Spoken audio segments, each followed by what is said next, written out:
大家好，我是小郑小明。这两天呢，新闻挺多的，我先说一下这个 Lindsey Graham 的这件事情。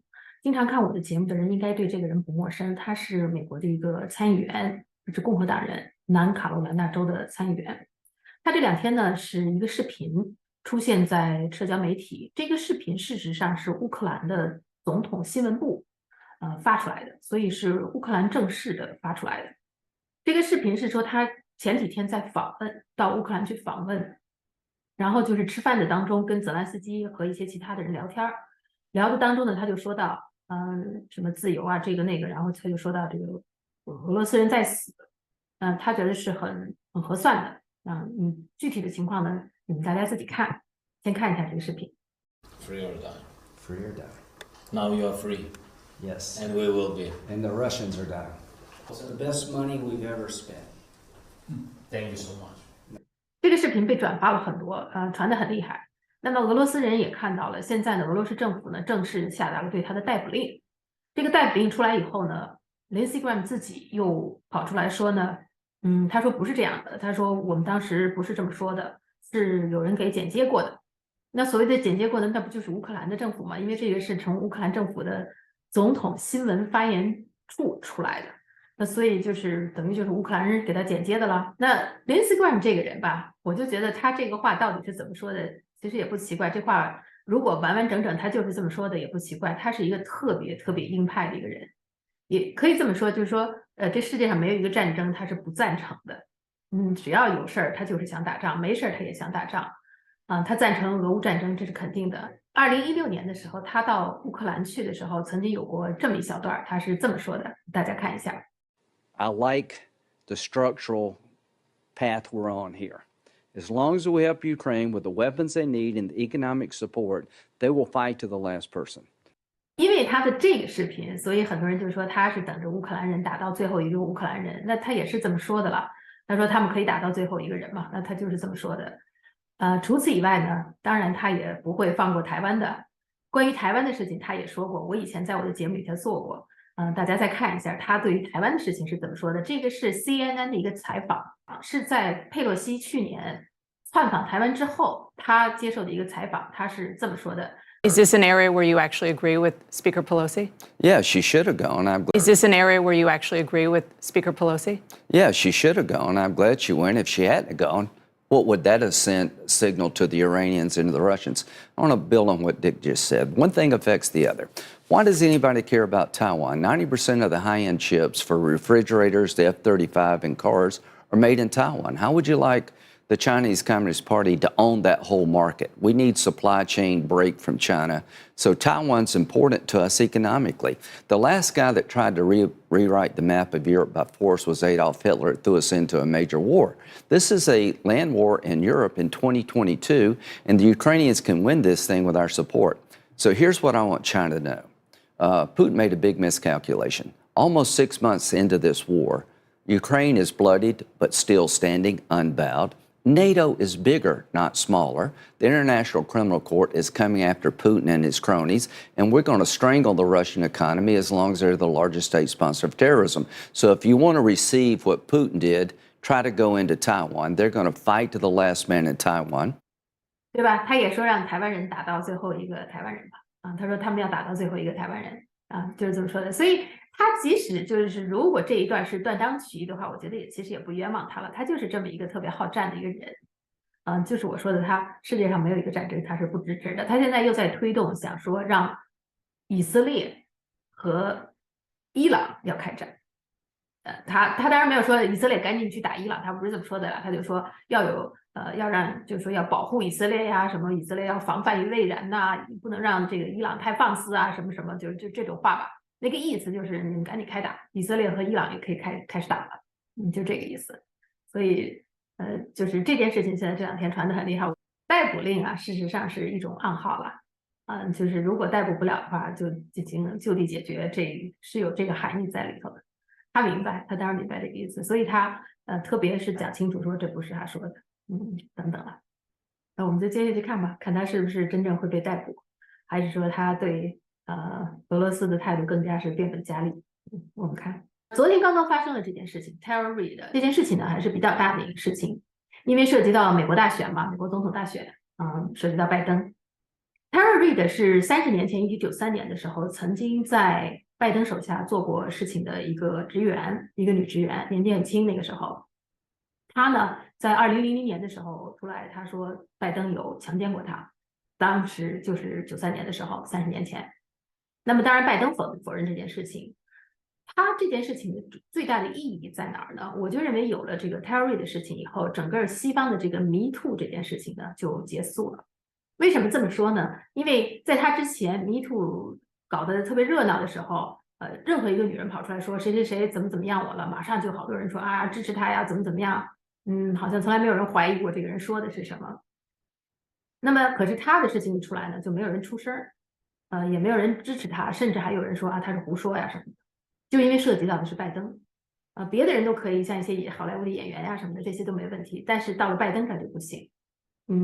主流媒体就对他特别冷淡，甚至是对他有一些污蔑，有一些破坏他的名声啊等等，这种行为就出来了。那在这种状况下，我就觉得这个 Metoo 就搞不下去了，因为你为什么对这个人他说的东西你不相信呢？其实他还是挺可信的，我看过几次他的采访，而且吧，看这种事情真假其实也有一些基本的特征，你可以看出来。第一就是说拜登这种事情的人不是他一个，有其他的人跑出来说，那么这些人都是同样的，对他们的待遇都是同样的，就是不给曝光，媒体不去理他们，那这个就不对嘛，对吧？你要是说就一个人也就算了，你说不清楚，但是有好几个女人跑出来说有这样的事情，那拜登这个人，对吧？而且拜登自己的孙女儿也曾经写过日记，里头说拜登曾经偷看过他洗澡也有过这样的事情。当然还有的时候你就包括现在能够看到有一些公众场合拜登去摸人家女孩子的头发呀什么的，就是那种特别让人看着不舒服的事情。所以我是觉得拜登做这种事情是完全可以想象的。但不管怎么说吧，你相信他也好，不相信他也好，你应该知道应该给他机会让他说一说，对不对？他为什么这么，到底这件事情是怎么回事，对不对等等。但是美国主流媒体对他是完全是忽略的，所以它的重要的意义就是 Metoo 的结束，就他出来了以后 Metoo 就结束了，西方自己这个 Metoo 自己玩不下去了，因为这个双标太明显了。那现在他是什么事情呢？他昨天宣布呢，他留在莫斯科。他本来去莫斯科呢，据他周围的人讲呢，说是去度假的，并没有认为他会留在那儿然后他自己的昨天晚上开的记者招待会上，他说是有一个美国的众议员，这个人叫 Matt Gaetz， 是佛罗里达的众议员，跟他说你可能回来不安全。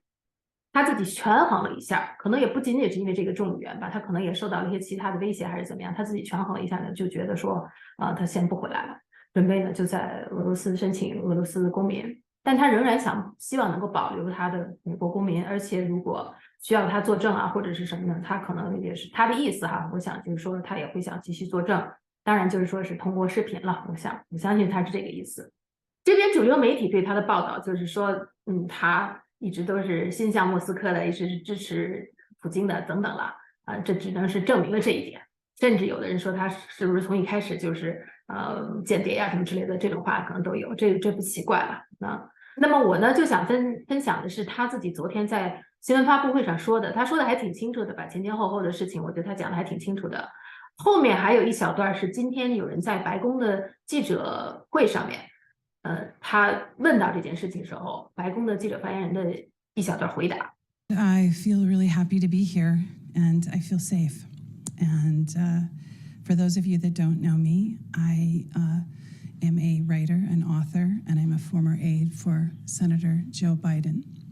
I also worked for Leon Panetta and worked for congressional races for the Democratic Party and for state senator. In 1993, when I was in my 20s, while working for Joe Biden, I was sexually harassed by him and sexually assaulted. I did not go to the media at that time. I filed a report and went through protocol. Nothing was done. I was threatened. I lost my job and I lost my career as a result of coming forward. Then in 2019, it became clear that Joe Biden was running for president, although he was not the front runner at that time. There were 7 other women that came forward. One of those women was Lucy Flores. She was a political representative in Nevada, and she was getting torn to pieces by the press for coming forward about Joe Biden's inappropriate behavior. I decided at that time to speak out about my experience in 1993. But before I did, I tried to reach out to congressional representatives privately. No one responded. I reached out to Bernie Sanders. I reached out to AOC. I reached out to Dianne Feinstein, Nancy Pelosi, who were in California, my representatives, and they gave me silence, no response. Then I went to an organization called Time's Up. Time's Up was an organization in America that was prompted by the Metoo movement, funded by Hollywood stars for millions of dollars to provide legal and PR assistance to people who were coming forward about powerful people that had been harmed. Time's Up has since been dismantled. It's been discovered it was corrupt. And part of the corruption was my case. I went to them for help, not knowing they were already on the payroll for the Joe Biden campaign. He gave them, according to FEC, which is the Federal Elections Commission records, over $2.2 million while I was trying to come forward to try to silence my story. This came out in the press, but very little coverage, of course, in the Western media. While during that time, I was accused, when I first came forward, of being a Russian asset, of lying, of being discredited. I was accused of all kinds of things, threatened with prison, threatened with my life, my family, my pets. It was very difficult. I kept speaking the truth. I kept pushing forward.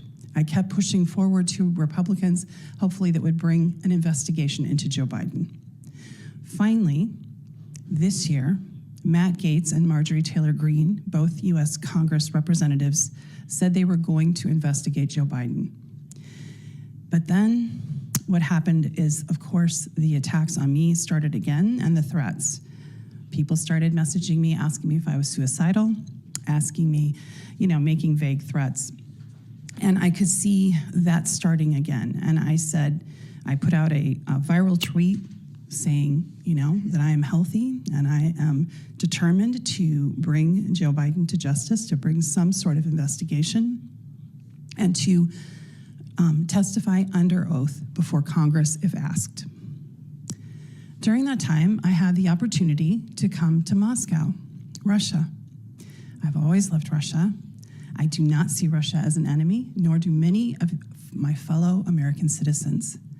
This illusion that Russia is the enemy is propagated by a few Washington elites who are determined to cause problems. In fact, I'll take you back a minute. In 2019, one of the things that got me in a little bit of trouble was that I said out loud that Joe Biden, if he were to become president, would try to go to war with Russia because of his warmongering in the past and because based on what I had heard when I worked way back as a staffer and then watched as a geopolitical analyst what was happening and the movements that were happening by NATO and by the United States.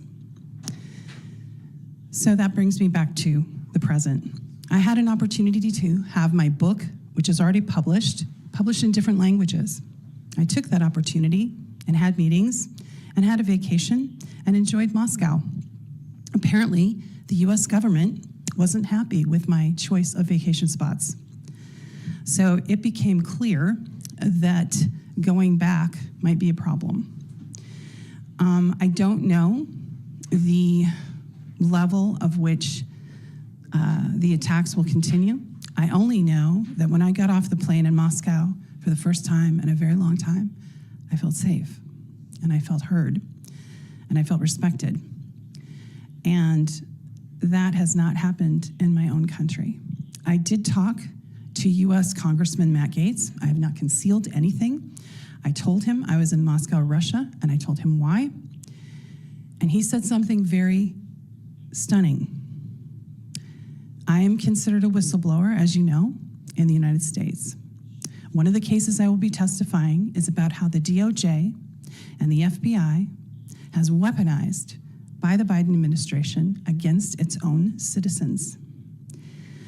So he said, Tara, I'm worried about your physical safety in the United States. as a US citizen, to hear a US congressman basically say they couldn't protect me in a whistleblower case is stunning. And it makes me angry. And I want to say to my fellow American citizens that as these cases against all of us are coming forward that speak out, I want you to remember the US Congress works for the US citizens. They work for us. We don't work for them. And we need to take back our power. We need to take back our truth and be able to speak it without fear of reprisal or physical harm. So, the American people are very sick of hearing about the Russophobia. The poll numbers are showing they're not in support of the proxy war that NATO and the US are waging. I have been very outspoken about this. As a geopolitical analyst, I've been very outspoken about the US and its endless wars. There are many of us, and I spoke at the Rage Against the War Machine, a rally in Washington, D.C., that are tired of all the resources going into the military. This year, for the first time coming up, the defense budget will be $1 trillion, which is an unimaginable amount. Meanwhile, roads in America are falling apart. The infrastructure is, the economy is down, and inflation is up 40%. We have the highest child poverty rate we've ever had, the highest homeless rate in history.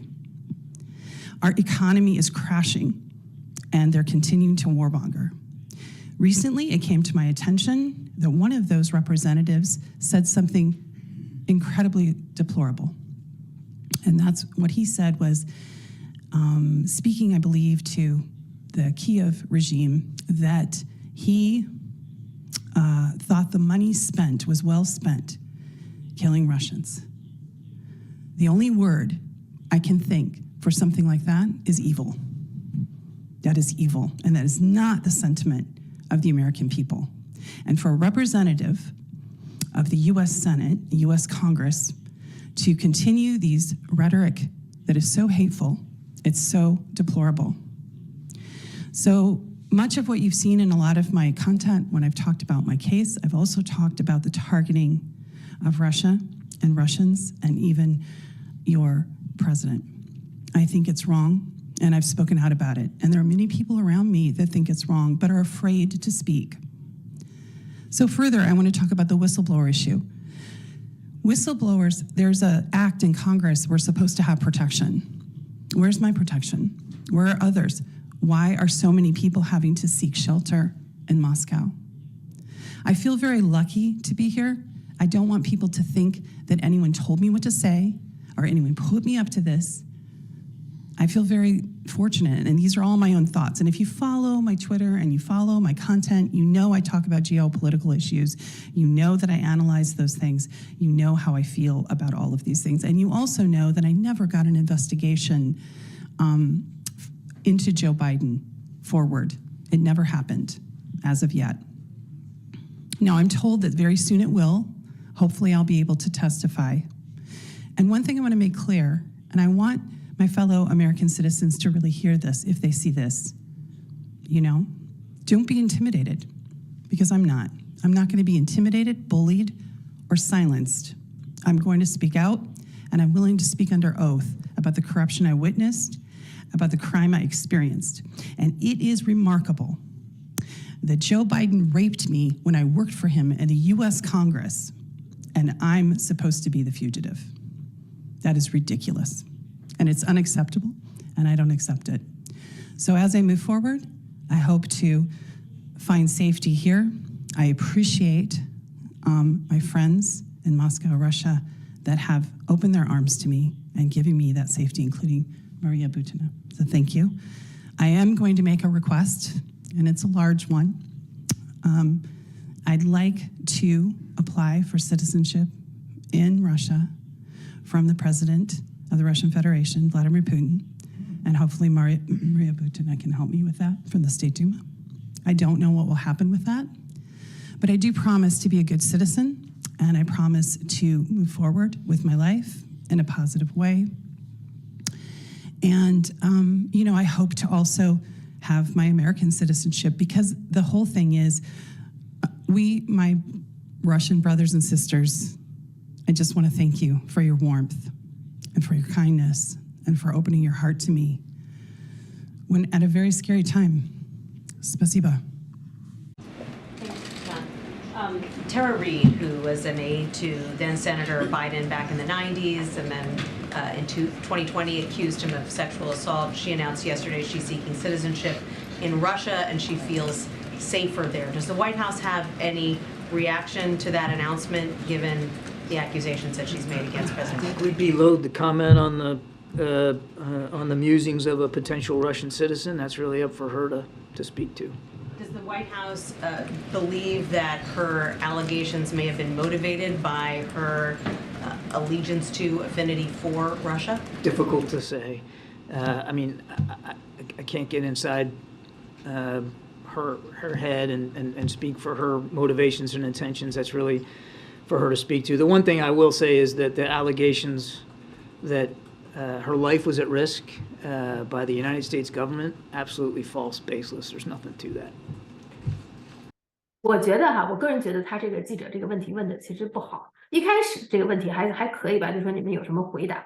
可是后面这个问题是不是就有点误导的意思，就有点想让这个发言人来骂这个 Tara Reid 的语句，就有点这个意思吧？我觉得啊，这些主流媒体的这种口气就是这样子，就是他们已经给他定性了啊，是这样。那我这个事情先聊到这里啊，接下去看他如何发酵吧。谢谢大家，喜欢我的节目麻烦点赞、留言、转发、订阅，谢谢。